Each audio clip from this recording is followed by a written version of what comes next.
ഇതൊരു അപേക്ഷയാണ്, എന്റെ ഒരു വേദന നിങ്ങളോട് പങ്കുവെക്കാനാണ് ഞാൻ ഈ വീഡിയോ ചെയ്യുന്നത്.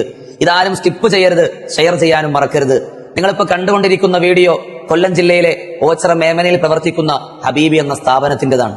60ഓളം കുട്ടികൾ ഹിഫ്ള്, ദറസ്, മദ്രസയോടൊപ്പം തന്നെ ഭൗതിക വിദ്യാഭ്യാസത്തിന് വലിയ പ്രാധാന്യം കൊടുക്കുന്ന സ്ഥാപനമാണ് ഹബീബിയ. എന്റെ ഏറ്റവും വലിയ മോഹമാണ് ആലിമീങ്ങളായ ഡോക്ടർമാരും വക്കീലുമാരും ഉന്നതമായ വിദ്യാഭ്യാസമുള്ളവരെ ഈ സമൂഹത്തിന് സമ്മാനിക്കണമെന്നുള്ളത്. എന്നാൽ ഇപ്പോൾ ഈ സ്ഥാപനം മുമ്പോട്ട് പോകണമെങ്കിൽ നിങ്ങൾ മനസ്സുവെക്കണം. ഇനി എന്നെ വേദനിപ്പിച്ച കാര്യം ഞാൻ പറയാം. നിങ്ങൾ പലരും എന്റെ വീഡിയോ കണ്ടിട്ടുണ്ടാകും. പരിശുദ്ധമായ ഇസ്ലാമിന്റെ സുന്ദരമായ സന്ദേശം ഈ ലോകത്തിന്റെ മുമ്പേ എത്തിക്കൽ മാത്രമേ ഞാൻ ചെയ്തിട്ടുള്ളൂ.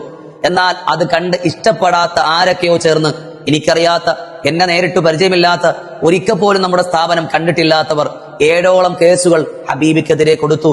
അതിപ്പോ അവർക്ക് പൂട്ടിക്കണം. അവർ പറയാ ഇത് ഷെഡാണ്, കോഴിക്കോടാണ്. ശരിയാണ്, ഞങ്ങൾ 3 വർഷമായി നിസ്കരിക്കുന്നതും പഠിപ്പിക്കുന്നതും പൂർണ്ണമായും ഷീറ്റ് കൊണ്ട് പണിഞ്ഞ ആ ഷെഡിലാണ്. എന്നാൽ നിങ്ങൾക്കത് ഷെഡാണെങ്കിൽ എനിക്കത് കൊട്ടാരമാണ്. രാവും പകലുമില്ലാതെ എന്റെ ഒരു ആയുസ് മുഴുവൻ ഞാൻ ചെലവാക്കി ഒരുപാട് മുഅ്മിനീങ്ങൾക്ക് മുമ്പിൽ കൈനീട്ടി ഉണ്ടാക്കിയതാണത്. അതൊന്നും നിങ്ങൾക്ക് പറഞ്ഞാൽ മനസ്സിലാവൂല. എല്ലാം പൊളിക്കാൻ എളുപ്പമാണ്, ഉണ്ടാക്കാനുള്ള പാടാണ് ചിന്തിക്കേണ്ടത്. എന്ത് ദ്രോഹമാണ് നിങ്ങളോട് ഞാനും ആ സ്ഥാപനവും ചെയ്തിട്ടുള്ളത്. പരിസരത്തുള്ള ഹൈന്ദവരായ സഹോദരങ്ങൾക്ക് പോലും ഈ സ്ഥാപനം ഒരു ബുദ്ധിമുട്ട് ഇന്നുവരെ ഉണ്ടാക്കിയിട്ടില്ല. പിന്നെ നിങ്ങൾക്ക് എന്താണ് ഞങ്ങളോട് ഇത്രയും വിരോധം? ഇനി ഈ സ്ഥാപനം മുമ്പോട്ട് പോകണമെങ്കിൽ എന്റെ ഈ ശബ്ദം ശ്രവിക്കുന്ന നിങ്ങൾ മനസ്സ് വെച്ചാൽ മാത്രമേ സാധ്യമാകൂ. ഈ സ്കൂൾ വെക്കേഷൻ കഴിയുമ്പോൾ പൂർത്തീകരിച്ച ഒരു നല്ല ബിൽഡിംഗ് നമ്മൾ ഗവൺമെന്റിനെ കാണിക്കേണ്ടി വരും. നിങ്ങൾക്ക് ഇതിൽ എന്ത് ചെയ്യാൻ പറ്റുമോ അത് ചെയ്യുക. ഒന്നും പറ്റിയില്ലെങ്കിൽ കഴിവുള്ളവരിലേക്ക് ഒന്ന് എത്തിച്ചു കൊടുക്കെങ്കിലും ചെയ്യുക.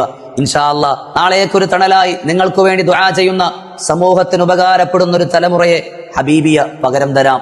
നിങ്ങളുടെ ജീവിതത്തിലെ ഒരൊറ്റ ദിവസത്തിന്റെ വരുമാനം ഹബീബിക്ക് തരാമോ? നിങ്ങൾക്ക് നേരിട്ട് വരാം, അന്വേഷിക്കാം. തൃപ്തിപ്പെട്ടാൽ മാത്രം കൂടിയാൽ മതി. അന്വേഷിക്കാൻ 2 ഫോൺ നമ്പർ ഇൻഷാ അല്ലാഹ് ഞാൻ വീഡിയോയിൽ തരുന്നുണ്ട്. ഹബീബിയുടെ അക്കൗണ്ട് കൂടി ഞാൻ ഇതിന്റെ കൂടെ കൊടുക്കുന്നുണ്ട്. ആരും മുഖം തിരിക്കരുത്, ഉപേക്ഷ വിചാരിക്കരുത്. ഇൻഷാ അല്ലാഹ് ഇത് മുമ്പോട്ട് പോകണോ അതോ തകരണോ നിങ്ങൾ തീരുമാനിക്കൂ. നിങ്ങളുടെ കൈകളിലാണ് ഇപ്പോ ഇത്.